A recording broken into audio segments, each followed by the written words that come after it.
সম্মানিত প্রবাসীগণ, সৌদি আরবে বসবাসরত প্রবাসীদেরকে সুখবর দিয়েছে রিয়াদ দূতাবাস। আগামী সেপ্টেম্বর মাসে সৌদি আরবের কোন কোন শহরে রিয়াদ দূতাবাস টিম যাবে সেই বিষয়ে তারা তাদের একটি শিডিউল প্রকাশ করেছে। এখন আমি বলছি তারা কোন কোন তারিখে কোন কোন শহরে অবস্থান করবে। প্রথমে হচ্ছে আল খারেজ। আগামী 6 ও 7 সেপ্টেম্বর 2025 বাংলাদেশ রিয়াদ দূতাবাস টিম আল খারাজ শহরে অবস্থান করবে এবং 5 ও 6 সেপ্টেম্বর একই দিনে তারা হাফার আল বাতানেও অবস্থান করবে। তাদের আরেকটি টিম যাবে হাফার আল বাতানে, সেখানে বসবাসরত প্রবাসী বাংলাদেশিদেরকে দূতাবাসের সেবা প্রদান করতে। আগামী 12 ও 13 সেপ্টেম্বর 2025 তাবারজল আল জৌফ আসছে বাংলাদেশ রিয়াদ দূতাবাস টিম।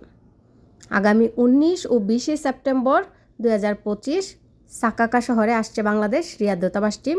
এই হচ্ছে সেপ্টেম্বর মাসের শিডিউল। ধন্যবাদ সবাইকে।